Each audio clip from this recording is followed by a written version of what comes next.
이번 주 정치권 주요 이슈의 맥을 짚어보는 정치뷰 시간입니다. 정치부 이채현 기자 나왔습니다. 이 기자, 이번 주 정치권 주요 일정 좀 소개해 주시겠습니까? 네, 이번 주도 정치권은 쉬어갈 틈이 없을 걸로 보입니다. 민주당은 먼저 오는 토요일 다음 달 1일 충청권을 시작으로 3주 동안 전국을 돌며 합동연설회와 권역별 투표 등 순회 경선에 돌입하는데요. 모레인 29일에는 민주당 당대표 후보자들의 방송 토론회가 열립니다. 네. 본선에 진출한 송영길, 정청래, 김민석 세 후보는 신천지의 전당대회 개입 의혹과 당정 관계, 보안 수사권 폐지 문제 등을 놓고 치열한 공방을 벌일 전망입니다. 정치권의 큰 쟁점으로 떠오른 검찰의 보안 수사권 문제도 이번 주 분수령을 맞습니다. 민주당은 검찰의 보안 수사권을 전면 폐지하는 방안을 당론으로 추인했는데요. 네. 오늘 열리는 국회 법사위 전체회의에서의 논의를 시작으로 법안 처리에 속도를 내고 이르면 30일 국회 본회의에서 보안 수사권 폐지를 담은 형사소송법 개정안을 처리한다는 계획입니다.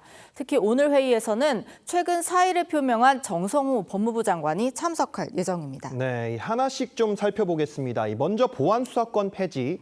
국민의힘은 강하게 지금 반대를 하고 있는 거죠. 네, 그렇습니다. 민주당이 법안 처리에 속도를 내면서 국민의힘은 필리버스터 등 가능한 수단을 총동원해 법안 통과를 저지한다는 입장인데요. 다만 실제 처리를 막기는 쉽지 않을 것으로 보입니다.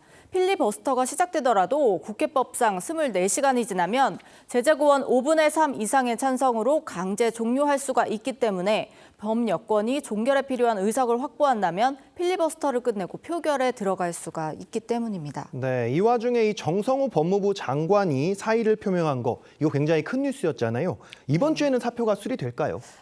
정 장관의 사표 수리는 보안 수사권 폐지 법안의 본회의 처리 이후 가능할 걸로 보이는데요. 이재명 대통령이 사의를 반려할 가능성도 제기가 됩니다. 다만 정 장관의 사퇴 의사는 분명합니다. 정 장관은 사퇴 의지는 오래전부터 청와대 참모들을 통해 전달했다며 대통령이 사의를 반려할 가능성에도 더 이상 할 일도 의지도 없다고 선을 그은 바 있습니다. 네, 이 정 장관의 사의 표명 이유는 아무래도 이 보안 수사권 강행 때문으로 봐야겠죠. 실제로 사표가 수리가 되면은 이 파장이 클 것 같은데 어떻습니까? 네, 클 것으로 보입니다. 정 장관은 그동안 1%의 억울한 피해자도 없어야 한다 이렇게 말하면서 보안 수사권 일부 존치를 주장했는데 이게 받아들여지지 않자 사실상 정치적 책임을 지고 물러나기로 한 걸로 전해졌습니다.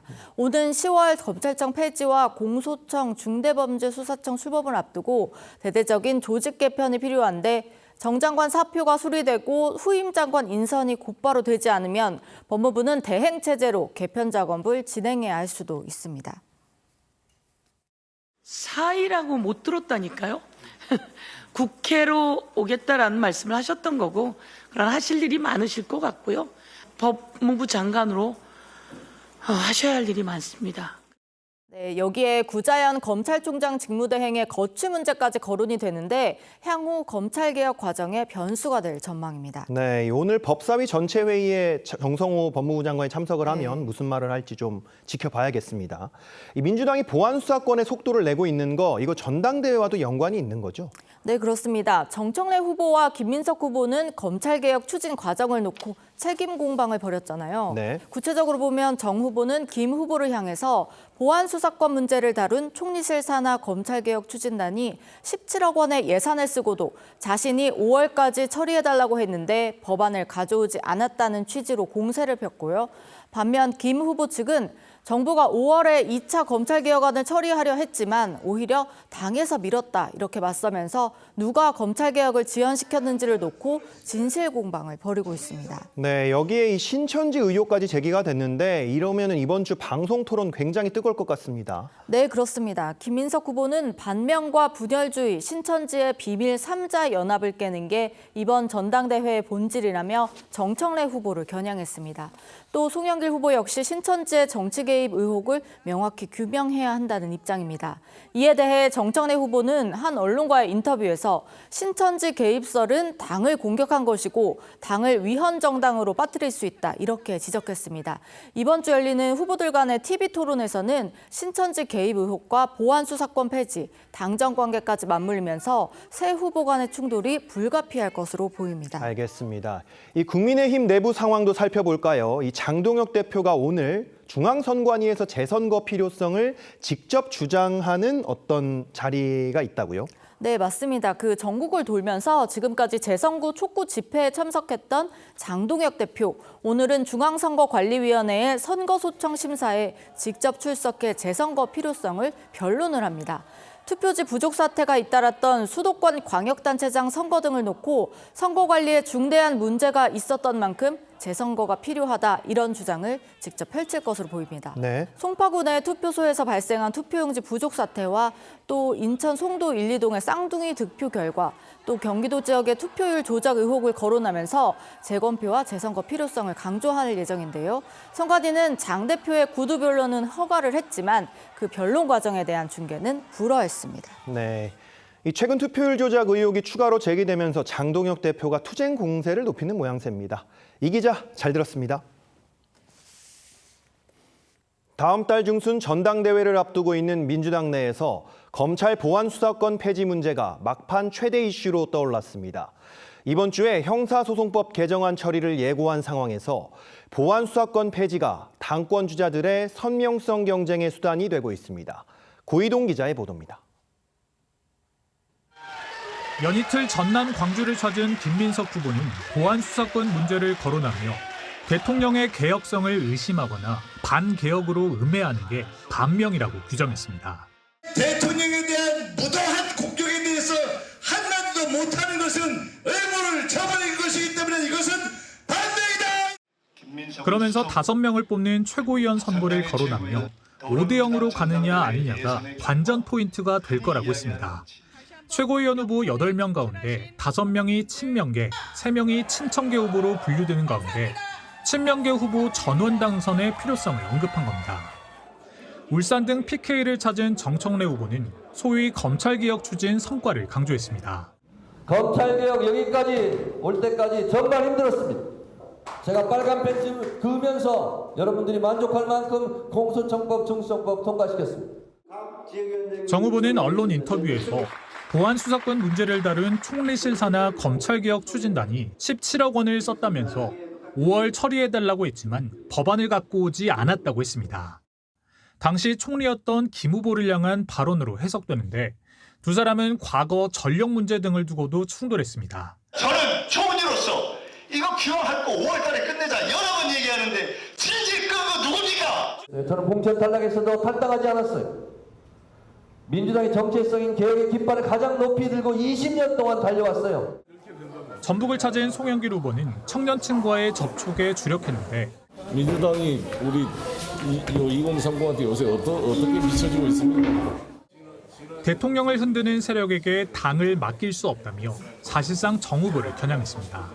TV조선 고이동입니다. 반대로 국민의힘은 여당의 보안 수사권 폐지를 저지하기 위해 연일 총공세를 펴고 있습니다.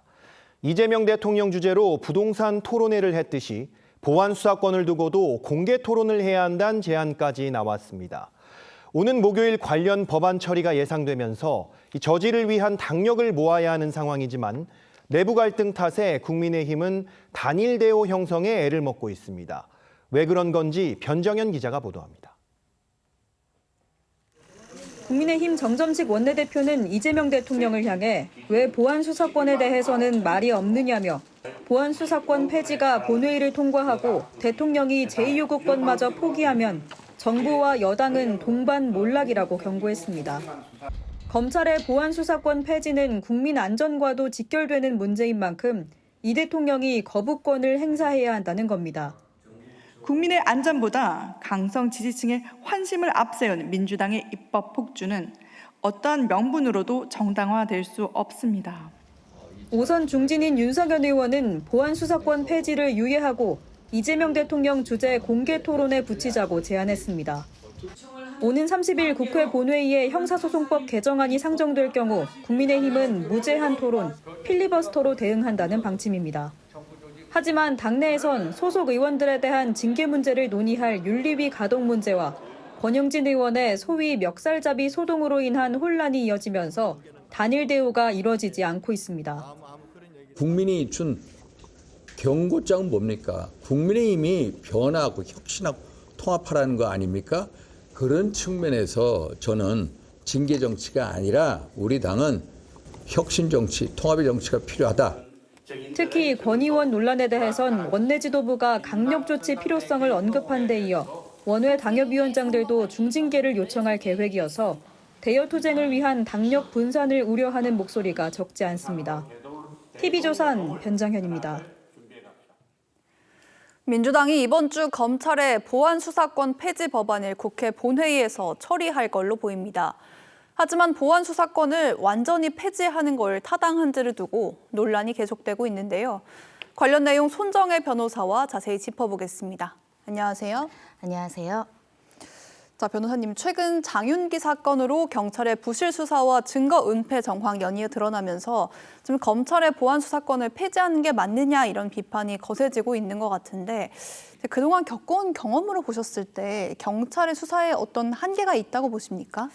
경찰만 한계가 있진 않습니다. 검찰도 수사의 한계나 미비나 사람의 오판이 작동할 수 있다는 점에 있어서는 이 두 수사기관이 서로 견제하고 균형을 갖추면서 이 피해자의 피해를 확인하고 실체 진실을 확인하는 게 굉장히 중요하지 않겠습니까? 네. 그런 점에 있어서는 두 수사기관을 모두 수사권을 박탈하거나 폐지하는 방식보다는 조금 더 보안 수사권을 유지하는 방향으로 가는 것이 적절하지 않을까라는 일부의 의견을 전달드릴 수밖에 없는 상황이고요. 한마디로 검찰이 수사권을 독점해서 많은 폐해가 있었죠. 이제는 경찰이 수사권을 독점하면 어떻게 할 것인가의 문제입니다. 그럼 경찰을 견제할 수 있는 수사권이라는 강력한 수사기관이 등장을 해야 되는데 현재로서는 중수청이 거론되고 있지만 아직까지 제대로 작동될지 인력이나 이런 배치가 완전하지 않은 상황이라고 한다면 수사기관이 수사기관을 통제하거나 견제하는 방식은 수사권이 돼야 될 것인데 검찰이 기소권만 가지고 수사를 아예 못하는 조직으로 전락했을 때 과연 경찰 권력을 견제할 수 있느냐 이런 물음으로부터 시작하는 것이고요. 이 수사권과 관련해서는 많은 사건 이해관계자들이 있습니다. 피해자도 있을 수 있고요. 피의자도 있을 수 있습니다. 그런데 누가 오판하거나 선입견을 가진다거나 또는 모종의 의도를 가지고 사건을 제대로 처리하지 않는다라고 한다면 분명히 피해자는 발생할 수 있는 상황이거든요. 그런 측면에서 좀 신중해야 될 필요가 있지 않을까라는 생각을 갖고 있습니다. 네. 최근에 이제 여론에 제일 좀 호소력이 짙은 게 범죄 피해자들의 목소리가 아닐까 싶은데요. 좀 잘 알려진 부산 돌려차기 사건 같은 범죄 피해자들이 이 검찰의 보안 수사가 없었다면은 본인의 사건이 묻혔을 거다 이렇게 말하면서 폐지를 반대하는 목소리를 내고 있기도 한데 자 그러면 개정안에 피해자를 보호할 장치는 얼마나 있다고 보십니까? 일단 전면 폐지 당론이 민주당에서 추인이 됐고요. 그에 대한 어떤 보완책으로 이 피해자 보호 수단을 확대하고 수사기관의 견제 강화 방침을 여러 가지 제도로서 보완을 하겠다라는 의견이 제시되고 있는데요. 현재까지는 아주 구체적인 방안과 실행 방안이 나오지는 않고 있습니다. 그러니까 실제 범죄 피해자들이 사건이 은폐되거나 제대로 된 권리구제가 되지 않았을 우려는 여전히 상존한다고 말씀드릴 수 있고요. 피해자 입장에서는 일단 피해자로 인정받는 게 굉장히 중요합니다. 그러니까 피해자 판단부터 제대로 이루어지지 않으면 나는 피해자라고 외치기도 어려운 것이죠. 경찰 수사나 검찰 수사를 통해서 내가 유죄를 받는 이 사건의 피해자라는 것이 인정이 돼야 그다음에 피해자 권리 보호가 이루어지는데 만약에 경찰 단계에서 수사가 부실해서 내가 사건의 피해자가 아니라고 결론이 났을 때는 또 어떻게 구제를 받을 수 있는가. 다른 기관을 통해서 피해자성을 인정받아야 되는 부분에 있어서 아예 검찰의 수사권을 폐지했을 때는 경찰이 만들고 경찰이 수사한 수사 기록만으로 우리가 범죄를 판단해야 되는 문제가 있을 수 있습니다. 그 점은 이제 피해자 측에서들 우리는 직접 이런 일을 겪어보니까 경찰도 굉장히 소중하지만 검찰도 소중하게 우리 피해자들의 권리 보호를 위해서 또는 사건의 실체 진실을 밝히기 위해서 노력해준 만큼 이 검사의 그 수사권이 지금 조정이 돼서 전면적인 수사권이 아니라 일부 보완 수사권이라도 유지를 해줘야 되는 거 아니냐 이런 의견이 있는 것이고요. 기록을 보고 피해자에 대한 어떤 여러 가지 견제 기능을 하겠다라는 정권 송치 제도 이야기가 나오고 있지만 그런 제도 같은 경우도 최근에 발생한 이 케이블 타이 같은 건 또 기록이 없는 겁니다. 그런 면에 있어서는 다각도로 효율적으로 수사를 하고 피해자들이 조금이라도 아쉬움이 없도록 여러 수사 주체가 좀 관여하는 것이 더 바람직한 것은 아니냐 이런 목소리를 피해자 측들이 이야기하고 있는 것 같습니다. 네, 조금 전에 변호사님이 이제 전권 송치제 도입 얘기해 주셨는데 지금 이것도 결국에는 이 범죄 피해자를 보호하자 이런 제도의 하나로 얘기가 되고 있는 것 같은데 이것도 피해자 보호에 완전히 효과적이진 않을 것이다 이런 이야기가 있던데 이 부분은 어떤 이야기입니까? 완벽하지 않죠. 완벽한 제도는 없습니다. 그래서 여러 가지 제도를 같이 운영을 하는 것이 바람직하다는 거고요.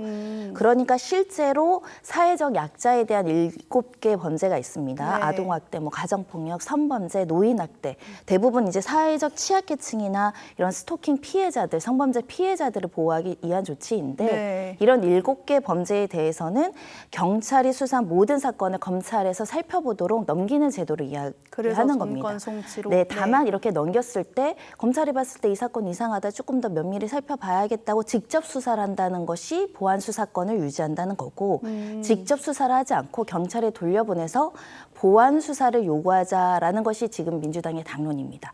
이 두 가지의 이제 차이점이 존재한다는 건데요.